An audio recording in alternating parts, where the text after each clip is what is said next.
Kalau merupakan diri sadis ya. Pembunuhan itu sebenarnya sadis, tapi motif yang melakukan itu cara dia melakukan sadisitasnya. Kalau merupakan diri sadis tidak. Pembunuhan itu semuanya sadis ya. Tapi motif yang melatar belakangi itu, terus cara dia melakukan itu yang menambah nafas sadisitasnya.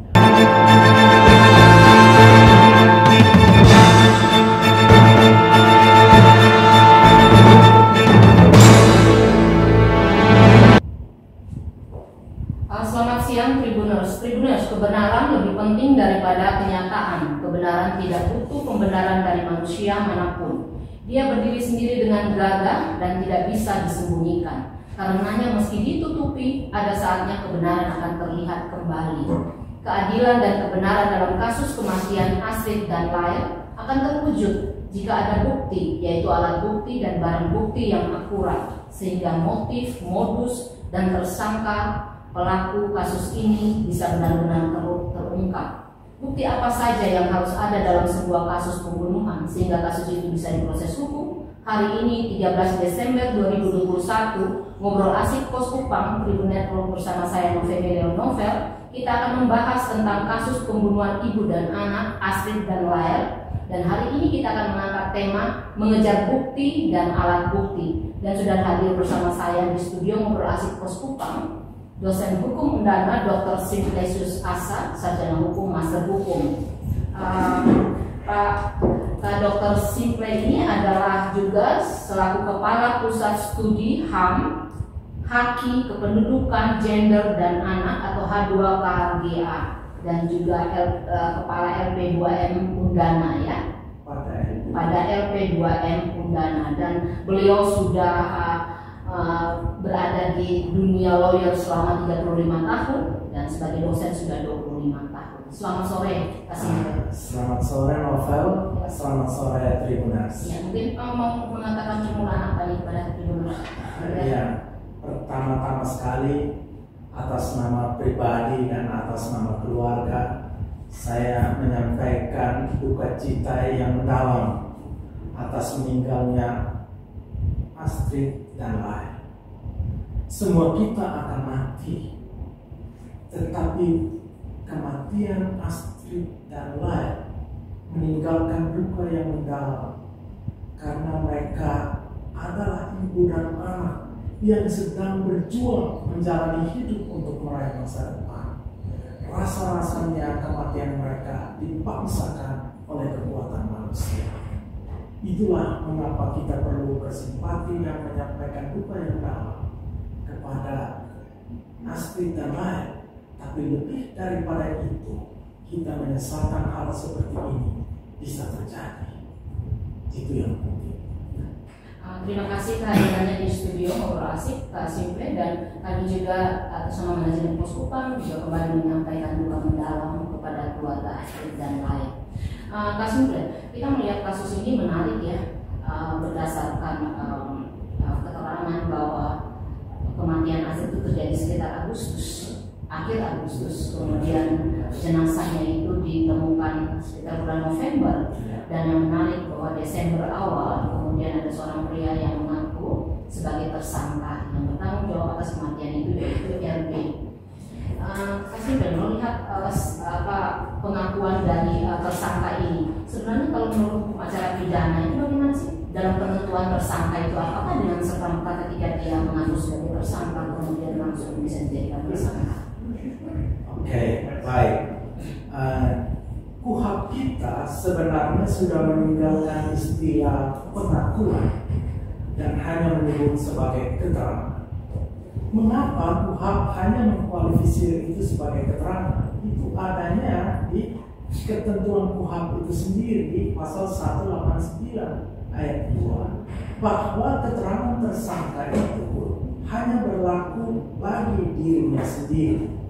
Nah, tetapi hal-hal seperti itu atau kenyataan bahwa keterangan tersangka itu hanya berlaku bagi dirinya sendiri itu didukung oleh 3 asas penting di dalam hukum acara pidana. 3 asas penting ya, apa saja? Pertama, yang disebut sebagai non-self-incrimination. Artinya seorang tersangka itu diberi hak untuk tidak menerangkan sesuatu yang merugikan dirinya sendiri. Ya, asas non-self-incrimination ini sebenarnya termuat juga di dalam ICCPR atau Konvensi tentang Hak Sipil dan Politik yang menyatakan bahwa not to be compelled to testify against himself and to confess guilty. Ya, seseorang yang mengaku bersalah itu tidak boleh dipercayai begitu saja, karena di dalam pengakuan itu melekat juga hak untuk tidak menerangkan sesuatu yang merugikan dirinya sendiri. Asas pertama, non-self-incrimination. Asas kedua, seorang tersangka itu mempunyai hak untuk diam dan tidak menerangkan suatu apapun. Disebut right to remain silent. Dan yang ketiga, bahkan bukan hanya untuk diam, bukan hanya untuk menerangkan sesuatu yang tidak merugikan dirinya sendiri, even dia itu secara hukum internasional dilindungi haknya untuk berbohong. Itulah sebabnya KUHP mengatakan bahwa hanya untuk dirinya sendiri. Artinya untuk menghukum dia tidak cukup hanya dengan berdasarkan pengakuan dari si terdakwa atau si tersangka tadi. Itu asasnya. Berarti ada 3 jaminan ya untuk tersangka atau pelaku itu ya. Dia berhak memberikan keterangan yang tidak merugikan diri sendiri, kemudian dia berhak untuk diam, bahkan dia berhak untuk berbohong ya. Atau menyangka. Tapi ketika dia sudah menyerahkan diri, menyatakan bahwa saya yang pelaku pembunuhan, kemudian dengan serta-merta sepertinya terkesan bahwa polisi langsung mengaminkan ini tersangka. Apakah ada dampak sebenarnya jika penyidik terlalu cepat dalam menentukan tersangka, atau kalau terlalu lama juga apakah ada dampak? Mengapa KUHP atau hukum acara pidana itu meminta agar tidak boleh hanya mempercayai pengakuan? Mengapa? Itu pertanyaan pentingnya. Pertama, karena pengakuan itu bisa didasari pada motif tertentu. Ya, misalnya dengan pengakuan itu orang terbuai pada the true story tidak terungkap. Yang kedua, apa susahnya mengaku kalau dia diberi uang atau diberi jaminan atau diberi apa? Tapi inti yang lebih penting daripada itu adalah KUHP sendiri untuk menjamin bahwa kebenaran material atau kebenaran sejati itu sungguh-sungguh diperoleh, menyatakan bahwa kalau ingin membela seseorang, jangan hanya menggantungkan kebenaran itu dan jangan hanya menyandarkan kebenaran itu pada pengakuan tersangka. Itu poin. Artinya berarti tidak berdasarkan pada pengakuan tersangka. Berarti kan di sini perlu kehadiran alat bukti ya, bukan barang bukti. Ya. Apa fungsinya sebenarnya? Oke, kita bicara 2 hal ya, barang bukti dan alat bukti. Apa itu barang bukti? KUHP tidak mendefinisikan, tetapi hanya membuat kriteria di dalam pasal 39 KUHP yang kebetulan sekali itu hampir sejajar dengan 39 KUHP. Ya. Barang bukti itu barang yang ada relevansinya dengan tindak pidana, baik sebagai alat untuk melakukan tindak pidana, baik sebagai objek tindak pidana, baik sebagai barang hasil dari tindak pidana atau kejahatan. Itu beberapa kriteria. Itu pengertian barang. Nah, tetapi barang-barang itu sendiri adalah benda-benda yang tidak bisa berbicara dan mengatakan sesuatu. Maka justifikasi terhadap barang bukti itu harus didapat melalui alat bukti. Nah, kalau kita berbicara tentang alat bukti itu ada 5 berdasarkan 184 KUHP, ya. Keterangan ahli, keterangan saksi, keterangan ahli, surat, petunjuk, dan keterangan terdakwa. Apakah semua 5 ini harus dipenuhi ketika dalam proses suatu kasus? Begini, tidak harus, tetapi kita melihat pada kualitas dan relevansinya terhadap tindak pidana. Kebetulan KUHP itu sendiri mensyaratkan bahwa sistem pembuktian yang dianut dalam perkara pidana itu adalah negatif berdasarkan undang-undang. Jadi undang-undang mensyaratkan untuk menjatuhkan putusan minimal 2 alat bukti dan hakim memperoleh keyakinan. Jadi ada 2 hal di sana, syarat minimal alat bukti dan ada syarat keyakinan. Ya. Minimal 2 alat bukti dan syarat keyakinan hakim. Kalau alat bukti 2 minimal itu seperti apa? Oke, jadi kan begini, alat bukti yang sah itu ada 5. Supaya hakim menjatuhkan putusannya harus ada minimal 2. Artinya bisa saja saksi dengan surat, bisa saja saksi dengan tersangka, dan seterusnya. Minimal 2. Minimal 2. Itu yang pertama. Tapi yang kedua adalah syarat keyakinan. Nah, disebutkan di sana minimal 2 alat bukti, hakim memperoleh keyakinan. Jadi keyakinan hakim itu dibentuk berdasarkan alat bukti, bukan di luar alat bukti. Itu soal penting karena sulit sekali mengukur keyakinan. Maka undang-undang mensyaratkan ada dulu minimal 2 alat bukti, boleh membentuk keyakinan. Kita kan belum sampai ke pengadilan nih, kita baru bermain di penyidikan polisi ya, penyidikan polisi. Saya tertarik 2 alat bukti tadi, minimal saksi dan keterangan surat. Itu ya, pokoknya ada 2 di antara 5 ini. Paling tidak keterangan saksi atau korban, kalau misalnya dia masih hidup atau keterangan terdakwa atau tersangka sendiri bisa. Itu dia. Kalau KUHP kan memberi syarat bahwa keterangan tersangka atau terdakwa itu hanya berlaku untuk dirinya sendiri. Begitu. Dan kalau 2 alat bukti ya, kan salah satunya surat. Ketika surat itu apa kan kita lihat nih untuk kasus yang asli dengan rakyat. Di beberapa medsos kan kita memunculkan screenshot. Apakah itu bisa dijadikan juga sebagai alat bukti? Begini, sekarang ini kan sudah ada perkembangan baru dalam sistem pembuktian yang disebut electronic evidence. Jadi hasil rekaman, percakapan, email, WhatsApp, teks, tapi itu semua harus ditarik relevansinya dengan tindak pidana yang sedang disangkakan. Bahwa itu bisa dipakai untuk membuktikan bisa sejauh ada relevansi. Dan kalau screenshot itu menyatakan sesuatu, artinya ada teks dan konteks, disitulah dia dikualifikasi sebagai alat bukti surat. Bisa ya? Bisa. Jadi gini, alat bukti surat itu sesungguhnya adalah berasal dari alat bukti dengan tulisan. Artinya yang mau dimaknai di sana itu bukan kertasnya, tapi teks dan konteksnya. Itu maksudnya. Isi dan konteks masih juga kan terkait dengan kasus ini juga ada di perdebatan nih tentang pasal-pasal yang dikenakan kepada tersangka ini. Ada 338 untuk saat ini.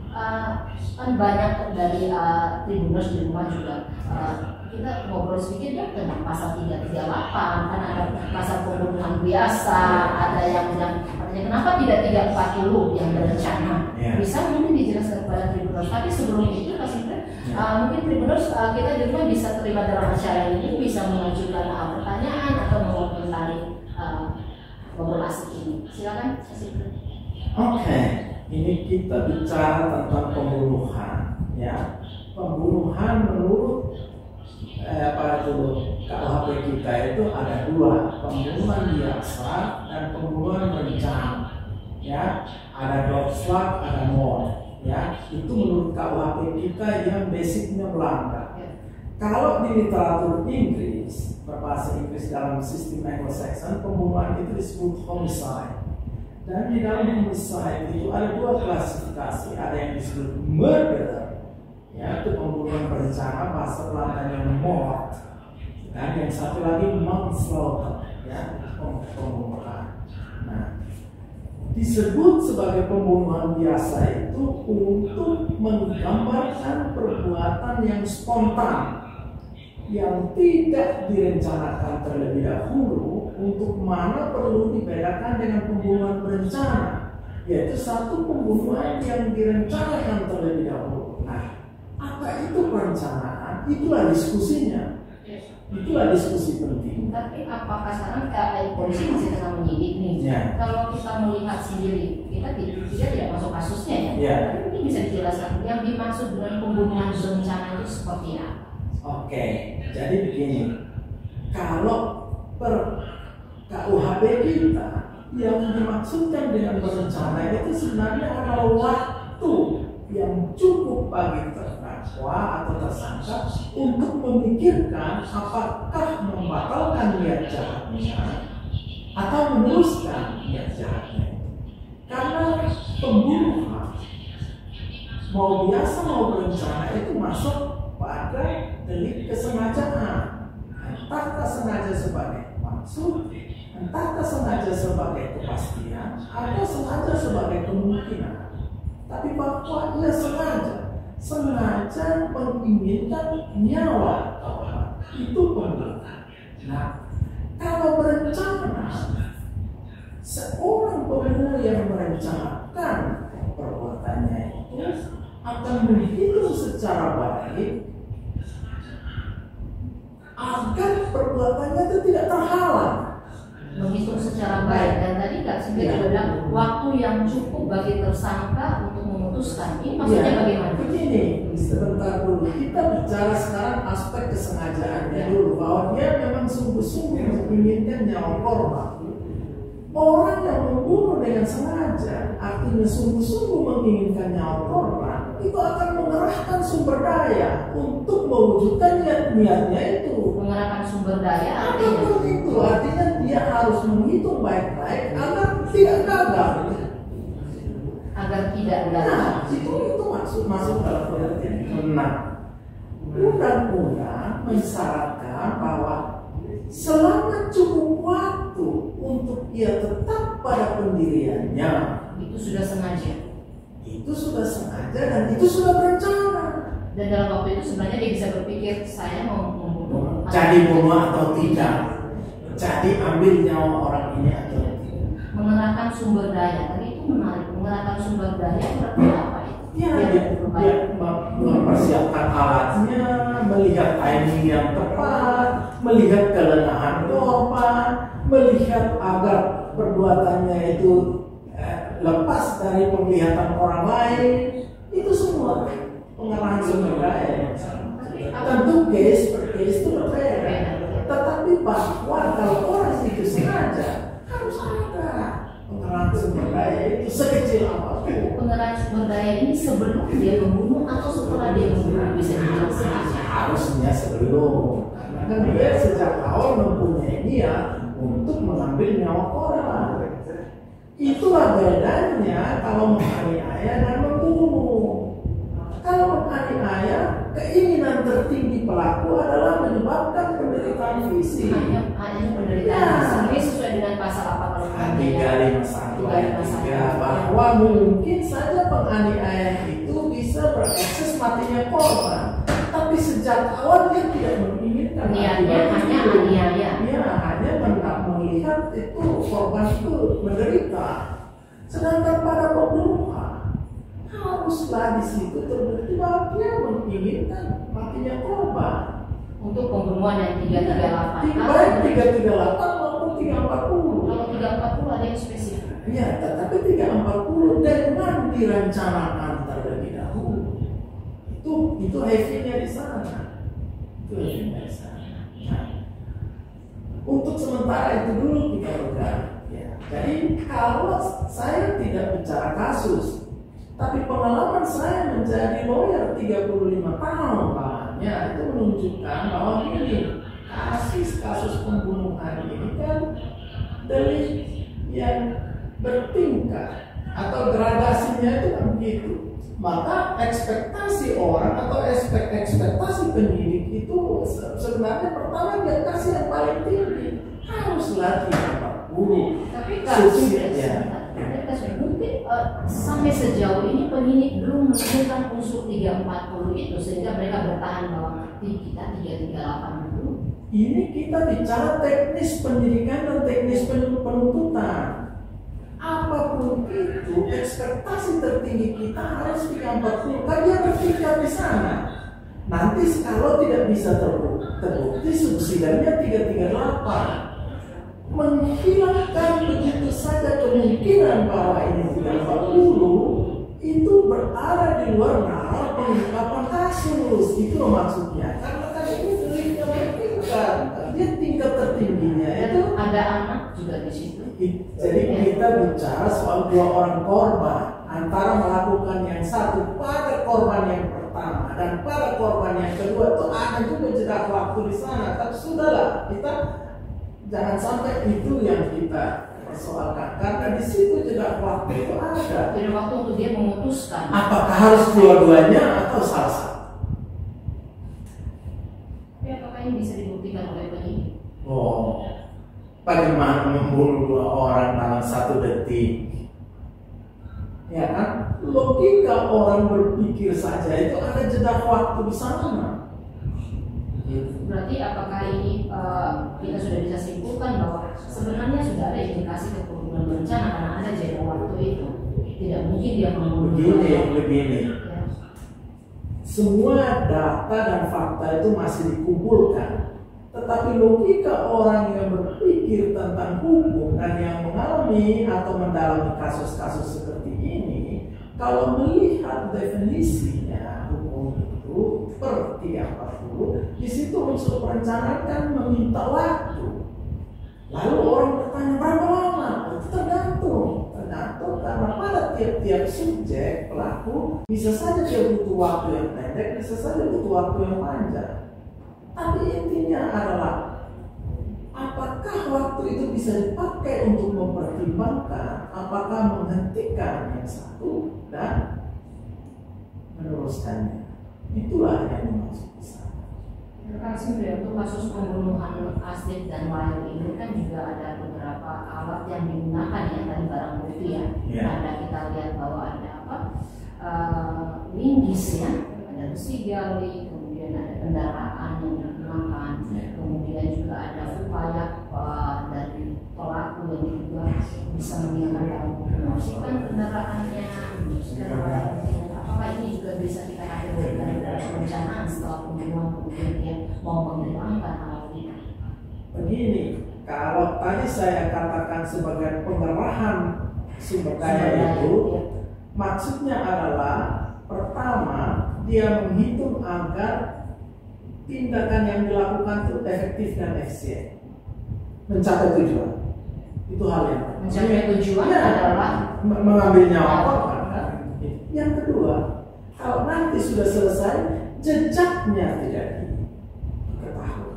Karena itu orang yang berhitung dalam melakukan tindak pidana. Dan itu perencanaan itu. Ya.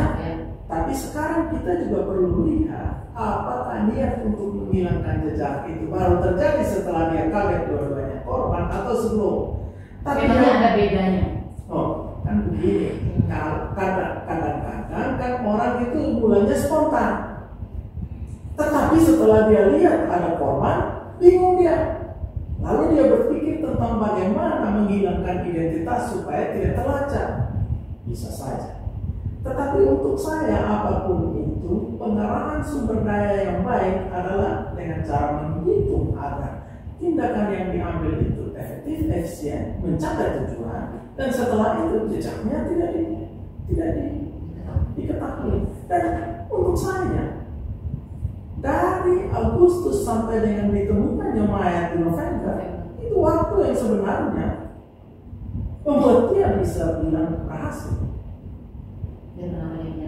Ya, oke. Kalau soal penyerahan diri itu soal lain. Ya, tetapi yang mau kita lihat di sini antara waktu pelaksanaan sampai dengan ditemukannya itu panjang sekali. Mungkin ada kesadaran dari dia. Tidak apa-apa. Saya tidak menafikan itikat baik dari dia. Tetapi sebagai yuris, saya harus katakan bahwa itu tidak cukup untuk memproses kasus ini. Dan itu bukan hanya sikap saya, tapi itu standing dari undang-undang kita. bahwa untuk memidana seseorang tidak boleh hanya tergantung pada pengakuan dia atau keterangan dia saja. Gitu loh. Artinya harus dicari bukti lain di luar dirinya. Kalau untuk menjamin objektivitas. Kalau Pak Sindra lihat kasusnya ada istimewa. Begini, saya mau katakan bahwa sejak dari tindak pidana itu dilakukan, katakanlah hilangnya Astrid dan lain dalam tenggang waktu seperti itu sampai dengan akhirnya ditemukan, itu waktunya cukup panjang, ya. Dan pada waktu itu kita tidak tahu apa yang sudah diselidiki. Pada orang tiba-tiba hilang itu kejadian tanpa penjelasan, kan begitu. Tapi kita mau lihat di sini ialah motif dari pelaku ini yang kemudian menyerahkan diri, diantar oleh keluarganya dan seterusnya dan seterusnya. Nah, jadi di situ ada semacam kecurigaan orang bahwa penyerahan diri kemudian pengakuan bersalah ini tidak murni, tetapi sengaja dilakukan untuk menyembunyikan sebagian cerita yang benar. Itu. Nah, kan begini, kecurigaan seperti ini wajar. Masyarakat berhak untuk itu supaya proses hukumnya itu dilakukan dengan sungguh-sungguh dan dengan sangat profesional dan baik sesuai peraturan perundang-undangan. Bayangkan kalau kita tidak khawatir sedikit pun tentang proses hukum, lalu siapa yang akan mengontrol itu? Itu hak masyarakat. Karena seluruh pengungkapan kasus ini dibiayai dengan uang yang dikumpulkan oleh masyarakat melalui pajak, melalui lain sebagainya. Masyarakat berhak mendapatkan informasi yang benar, bahkan berhak untuk ikut mengontrol proses itu, mengkritik dan seterusnya. Begitu kita sudah hidup di era transparansi dan di era di mana ilmu pengetahuan itu menolong semua orang untuk berpikir rasional. Menurut hukum pidana sendiri sebenarnya motif dari pembunuhan itu ada berapa? Apakah hanya karena? Oke, jadi begini, motif itu hanya bisa didapat dari pelaku. Karena motif itu kan niat hati sebenarnya, ya kan? Jadi biasanya orang hanya menyadarkan diri pada pengakuan dari pelaku. Secara umum itu kan kalau kasus pembunuhan itu alasannya itu secara umum itu dua. Hanya dua. Ya, secara umum itu dua. Ya, kalau tidak motifnya itu harta, ya kekayaan ingin memperoleh uang dari korban, atau motifnya itu dendam. Ya, dendam. Biasanya bagi usulannya mudah. Kalau motifnya itu harta, orang melihat sekeliling korban apakah hartanya diambil atau tidak. Kalau diambil, ya berarti dia memang butuh uang. Kalau dia motifnya itu dendam, nah itu berarti harus dicari tahu siapakah orang-orang yang selama ini berhubungan dengan dia yang berkemungkinan menimbulkan konflik di antara mereka. Motif dendam. Hanya dua ya? Harta dan dendam. Secara umum begitu, tapi tidak ada kasus yang spesifik sekali di mana orang membunuh sesama manusia dengan alasan yang lain. Kalau asmara, orang kan biasa kita dengar motifnya Pak asmara. Jadi masuknya di mana? Dendam atau? Gini, asmara dalam pengertian dia dikhianati, begitu. Jadi tetap masuknya di dendam. Begini, kalau di antara dua orang yang saling mencintai begitu kuat, masa membunuh yang lain? Kan kalau satu berkhianat terhadap yang lain, alasannya jadi dendam. Kenapa kamu mengkhianati saya? Kenapa kamu lari ke orang yang tidak lebih baik dari saya? Kan itu sebenarnya. Berarti motif dengan mudah bisa ditemukan ya? Motif dengan mudah dan secara ilmu pengetahuan itu gampang. Secara ilmu. Ingat, kasus pembunuhan itu kasus yang spesifik. Artinya menurut sejarah sepanjang hidup manusia itu, Kecuali pembunuh berdarah ini, itu satu kasus saja yang orang bahkan bisa mengulangi perbuatan. Biasanya kasus pembunuhan terjadi pada satu pelaku dan seumur hidup dia tidak melakukan. Biasanya. Beda dengan kalau misalnya kasus begal, rampok bank, dan seterusnya, pelakunya pasti berulang keluar dari penjara berulang. Karena apa? Karena alasan membunuh itu terbatas. Ini nggak mungkin dendam sama semua orang. Membunuh hanya satu kali itu biasanya. Tapi kalau kita lihat dari kasus aslinya kan banyak nih netizen di medsos apa mereka mengatakan bahwa pelakunya harus dihukum mati. Ini supaya ada efek jerah. Bagaimana? Sebagai orang hukum pidana itu, saya sebenarnya tidak boleh mengatakan hukuman itu lain daripada yang proporsional. Jadi orang hukum pidana itu tidak bicara hukum yang lebih berat, tidak. Dia bicara asasnya itu proporsionalitas.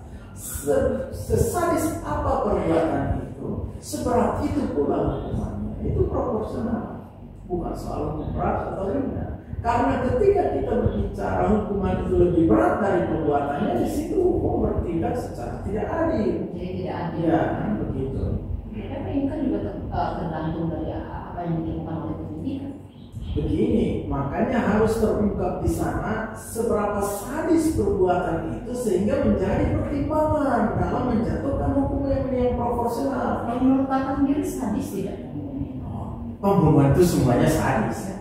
Tapi motif yang melatar belakang ini itu, terus cara dia melakukan itu yang menambah sadisitasnya. Sebetulnya, ya kan? Tribuners mungkin bisa ada sebentar saja saya melihat mungkin ada pertanyaan dari bicara soal kembali kepada alat-alat yang tadi Bapak bilang untuk meningkatkan sumber daya ya, mengarahkan sumber daya. Apakah berarti itu orang-orang itu juga bisa akan terlibat dalam kasus ini, dilibatkan atau menjadi tersangka juga? Kalau itu kita bicara tentang apakah ini pelaku tunggal atau bersama-sama. Kalau unsur dari bersama-sama itu kan bahwa mereka mempunyai niat yang sama, kesamaan kehendak, walaupun peranannya bukan sebagai eksekutor. Bukan sebagai artinya pasal seperti 55. Ya, itu yang kita bicarakan itu. Kalau menurut Bapak ini kasus ada orang lain? Jadi begini, hal pertama yang perlu dijawab adalah apakah ada orang lain yang mempunyai kesamaan kehendak untuk menghilangkan nyawa Astrid dan Lai. Itu pertanyaan. Lalu kedua kita menelusuri kemungkinan seperti apa orang itu terlibat dalam kesamaan kehendak. Itu pertanyaan berikutnya. Ya kan?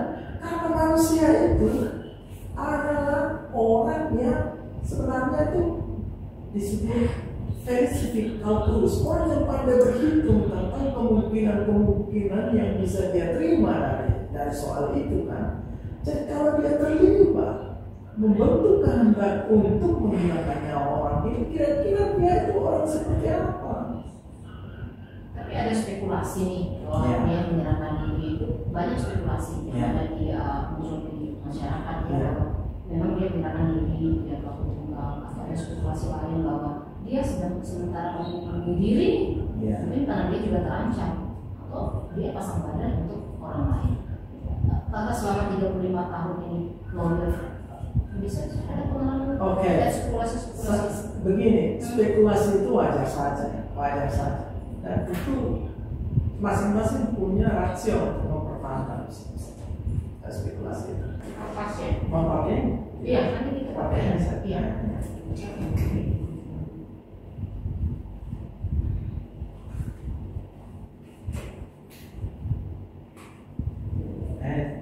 Namanya Astrid. Anaknya Lai.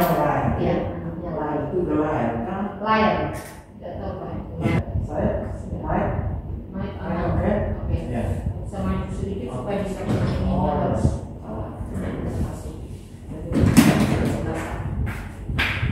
Karena ini yang menjadi masalah orang tidak.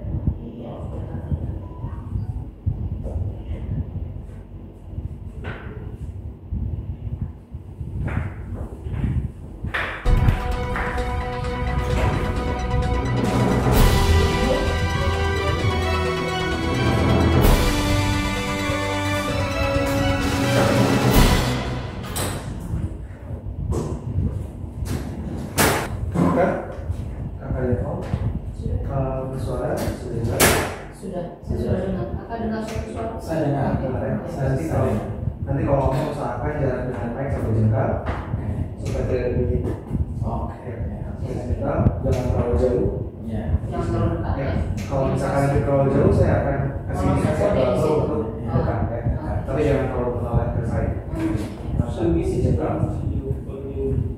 Ini yang pas ya. Kadang-kadang terlalu semangat. Ya. Kalau produser tuh Ada bunyinya. langsung saya biasa begini. Betul. Kadang-kadang suka kayak gitu. Kalau saya kurang nyaman nih. Tadi waktu itu kembali. Mantap, maaf ya Bapak. Iya. Atau mau topinya saya lepas. Biar